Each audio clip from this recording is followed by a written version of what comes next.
علی بھائی، اگلا سوال ہے، اعلان نبوت کے بعد اللہ کے نبی صلی اللہ صلی علیہ اللہ علیہ وآلہ وآلہ وسلم۔ وسلم کا ذریعہ معاش کیا تھا؟ آپ کے جواب کی روشنی میں علماء کرام کے ذریعہ معاش کے حوالے سے بھی عوام الناس میں آپ جیسے لوگوں کی پھیلائی ہوئی کنفیوژن بھی دور ہو جائے گی اور علماء کرام سے متعلق بد زبانیوں کا سلسلہ بھی تھم جائے گا انشاءاللہ تعالی۔ انشاءاللہ تعالیٰ اللہ چاہے گا تو یہ ہوگا، لیکن اگر آپ کے علماء ہی نہ چاہیں کہ ان کے بارے میں بدگمانیاں ختم ہوں تو پھر اللہ تعالیٰ تو کبھی نہیں چاہے گا، کیونکہ اللہ تعالیٰ کبھی کسی قوم کی حالت نہیں بدلتا جب تک کہ وہ اپنی حالت خود نہ بدلے۔ سورہ انفال میں آتا ہے نا کہ جو اللہ کی نعمت سے خود روگردانی کرتا ہے اللہ اس سے نعمت چھین لیتا ہے، اس کی حالت کو بدل دیتا ہے۔ ان کی حرکتیں بھی جب تک درست نہیں ہوں گی نا، ان کے بارے میں بدگمانیاں اسی طریقے سے، بدگمانی تو نہیں کہنا چاہیے، یہ فیکٹس ہیں، بدگمانی کہاں سے ہے؟ یہ ممبروں پہ آپ کو سناتے نہیں ہیں کہ حضرت عمر سے بھرے مجمع میں کسی نے پوچھ لیا کہ یہ آپ نے کرتا کیسے سلوایا، تو کہتے ہیں میرا بیٹا بتائے گا۔ تو بیٹے عبداللہ ابن عمر نے کہا کہ جی وہ 2 چادروں میں میرے ابا جی کا سوٹ بنتا تھا، تو ایک چادر جو مجھے ملی تھی وہ میں نے گفٹ کی۔ تو یہ جو مولوی ممبر پہ بیان کرتا ہے، جب وہ سیڑھیاں اترے تو آخری سیڑھی پہ جب پہنچا ہونا تو اس کو ادھر ہی روک کے کہیں کہ آپ ذرا یہ بتائیں کہ آپ 5 سال پہلے سائیکل پہ آئے تھے اسلام آباد کی اس مسجد میں، یہ آج ہونڈا سیوک آپ کے پاس کہاں سے آ گئی ہے؟ تو دیکھیں آپ کا اکرام مسلم کیسے کرتے ہیں وہ، جبکہ آپ کی تنخواہ بھی 20 سے 25 ہزار ہے ایک خطیب کی، امام مسجد کو 10,000 دیتے ہیں، اور آپ نے ڈرائیور بھی رکھا ہوا ہے۔ ظاہر ہے پانی سے تو نہیں چلتی گاڑی، وہ پرانے زمانے میں چلا کرتی تھی پھونک مار کے، اب نہیں چلتی، اب پیٹرول سے چلتی ہیں، کیونکہ پہلے بھی کہانیاں سنو لکھتی ہیں کتابیں۔ تو وہ دیکھیں کس طرح جھاگ چھوٹے گی، بلکہ ہو سکتا ہے وہ آپ سے کہ آپ ذرا کمرے میں تشریف لیں، کمرے 'چ نہیں جانا بھائی، کمرے 'چ نہیں جانا، کیونکہ بات کا جواب نہیں ہوگا۔ تو یہ خود اپنی بے عزتی کرواتے ہیں نا۔ اور دوسری طرف آپ دیکھیں بخاری اور مسلم دونوں میں حدیث ہے، نبی علیہ السلام اعتکاف بیٹھے تھے، رات کے گپ اندھیرے میں ایک عورت حضور کو ملنے آئی، آپ کافی دیر تک اس کے ساتھ باتیں کرتے رہے، پھر مسجد سے اس عورت کے ساتھ نکلے، تھوڑی دیر بعد جب واپس آئے تو آپ نے راستے میں چوراہے پہ چند صحابہ کو دیکھا، وہاں آپ کھڑے ہو گئے اور آپ نے فرمایا یہ میری بیوی صفیہ تھی جو مجھے ملنے آئی تھی، میں اسے گھر تک چھوڑنے گیا تھا۔ تو صحابہ نے کہا یا رسول اللہ آپ کے بارے میں ہم کیسے بدگمانی کر سکتے ہیں؟ تو آپ نے فرمایا کہ شیطان انسان کے جسم میں خون کی طرح تیرتا ہے، کسی بھی وقت تمہیں وسوسہ دلا سکتا تھا، لہٰذا میری یہ ذمہ داری تھی کہ میں تمہیں کلیئر کرتا۔ اگر رسول اللہ کی یہ ذمہ داری ہے کہ وہ اپنا سٹیٹس اپنے صحابہ کو کلیئر کریں گے جن کو وہ اکاؤنٹیبل نہیں ہے، تو مامیوں تسی کیوں نہیں کلیئر کر دو اپنا سٹیٹس؟ یہ ٹیکس ریٹرن جمع کرواتے ہیں، ان کا لیونگ سٹینڈرڈ دیکھیں۔ پولیٹیشنز کے اوپر تو لوگ بات کرتے ہیں، مولویوں کا ذرا آپ لیونگ سٹینڈرڈ دیکھیں اور ان کی عزتیں دیکھیں۔ ان کی تو لوگ دل سے عزت کر رہے ہوتے ہیں کیونکہ سمجھتے ہیں انہوں نے ہمیں جنت میں لے کے جانا ہے، لے جان گے تو جنت اس نہیں کدھر ہو رہی، بچ جاؤ۔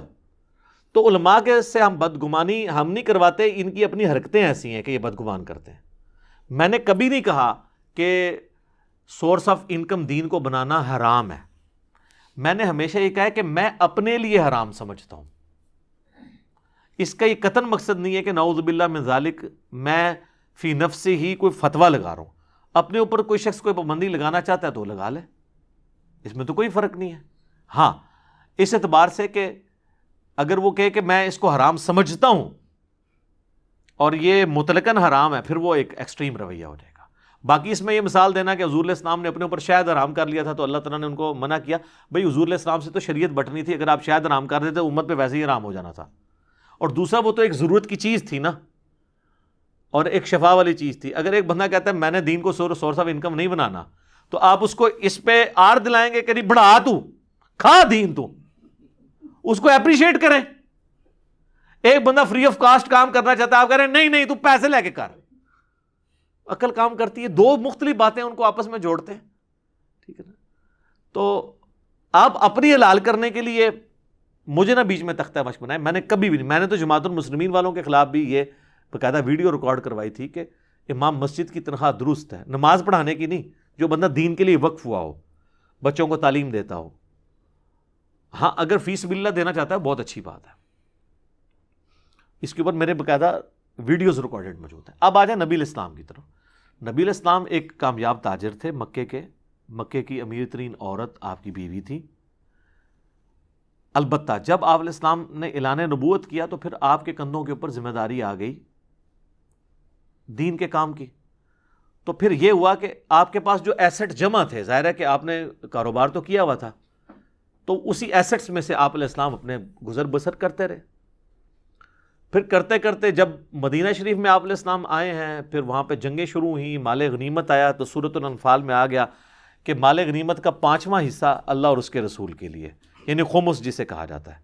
اس سے نبی علیہ السلام اپنے بیوی بچوں اور کی دیکھ بھال کرتے تھے فائنینشلی، اور جو آپ کو مہمان ملنے کے لیے آتے تھے. تو پھر آپ کا سورس آف انکم بیت المال ہی تھا. خلفائے راشدین کا بھی سورس آف انکم بیت المال تھا، لیکن جائیدادیں بنانے کے لیے نہیں، سبسسٹنس لیول کے اوپر. دیکھیں نا، یہ بزرگ غفاری نہیں کہتے ہیں، بخاری مسلم میں حدیث ہے کہ یہ سامنے احد پہاڑ دیکھ رہے ہو، تو حضرت ابو ذر کہتے ہیں میں نے سوچا حضور مجھے کسی کام سے بھیجیں گے، تو میں سوچنا شروع ہو گیا کہ میں اتنی دیر میں واپس آ جاؤں گا. تو آپ فرمایا یہ سونے کے برابر بھی یہ سارا پہاڑ سونے کا ہو تو میں 3 دن نہیں گزرنے دوں گا کہ اللہ کی راہ میں اسے خیرات کر دوں. تو نبی علیہ السلام تو خیبر کے بعد اتنی وسعت آ گئی تھی، اس کے باوجود نان و نفقے کی شکایت بیویوں کی طرف سے رہی، حتیٰ کہ آپ کی وفات ہو گئی. بخاری مسلم میں آتا ہے کہ وفات تک آپ علیہ السلام کے گھر بعض اوقات 1-1, 2-2, 3-3 مہینے چولہا نہیں جلتا تھا، اور صرف کھجور اور پانی کے اوپر گزارا ہوتا تھا. تو آپ نے تو فقر کی زندگی اڈاپٹ کی ہے، محلات نہیں بنائے، جدادیں نہیں بنائیں، پلازے نہیں کھڑے کیے، لگژریس لائف نہیں گزاری. آج آپ دین کے نام پہ مولویوں کو دیکھیں، بچوں کو علیحدہ گاڑیاں لے کے دی ہوئی ہیں، اپنے لیے علیحدہ رکھی ہوئی ہے، اور آپ ان کو دیکھیں کہتے ہیں جی ہم دین کے لیے وقف ہیں. اور دین کے لیے یہ وقف ہوتے ہیں کہ جب ان کا کوئی لیڈر ان کو کہتا ہے نا فلاں جگہ جلسہ ہے، اینے بندے لے کے آ جانا، تو لے کے آ جاتے ہیں. یہ وقف ہے دین کے لیے، باقی کو کام شام ان کا کوئی نہیں ہے. وہ آپ کے سامنے ان کی آؤٹ پٹ آپ کو نظر آ رہی ہے. تو نبی علیہ السلام کا ذریعہ معاش جو ہے وہ بیت المال، خمس یہ تھا.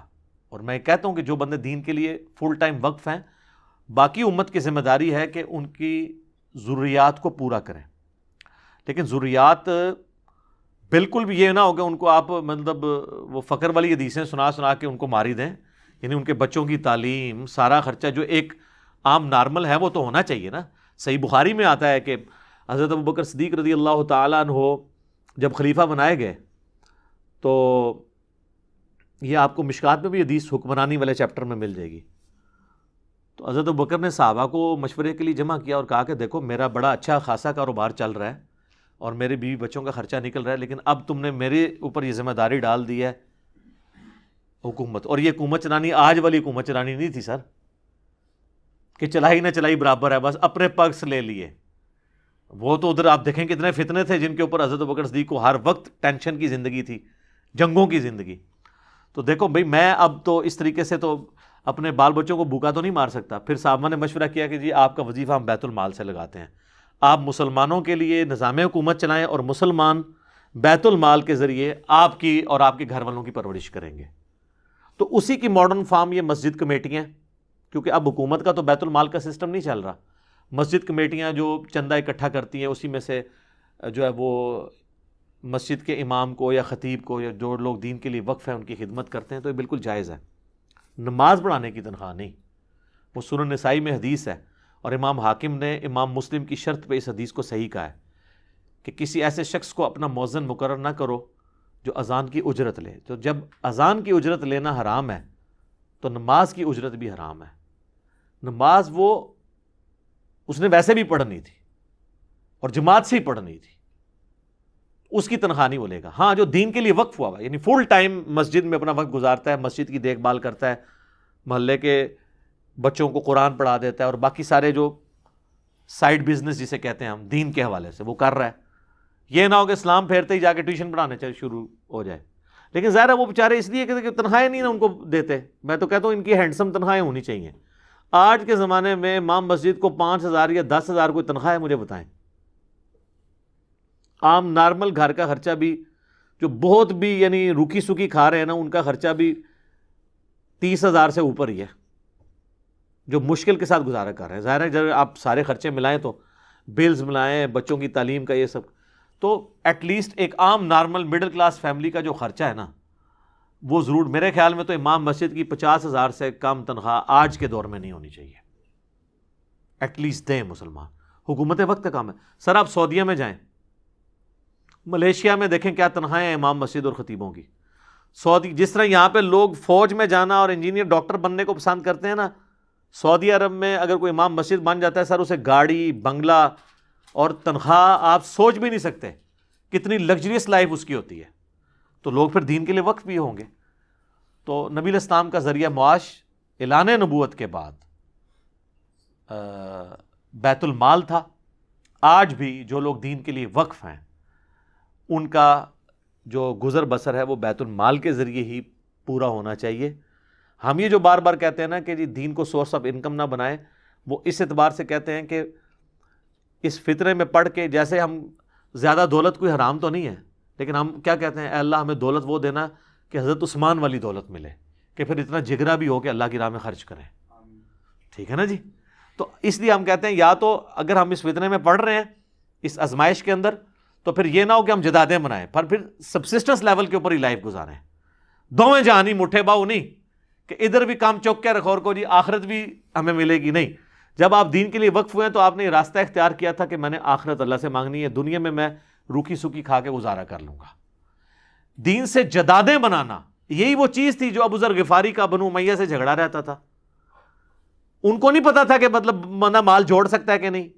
یعنی آج جو عام بندے کو زکوٰۃ کے مسئلے پتہ ہیں، ابو ذر غفاری کو نہیں پتا تھا کہ بھئی زکوٰۃ اگر کوئی دے دے تو مال جوڑ سکتا ہے.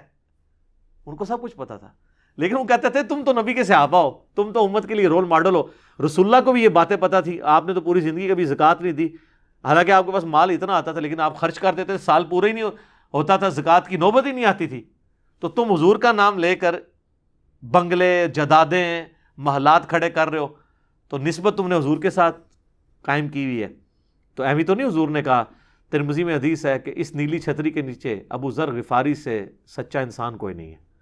سر وہ ابو ذر غفاری کے اوپر میرا ایک یوٹیوب پہ کلپ آپ ضرور دیکھیے گا. ٹھیک ہے، سیدنا ابو ذر غفاری صادق رضی اللہ تعالیٰ عنہ علیہ السلام.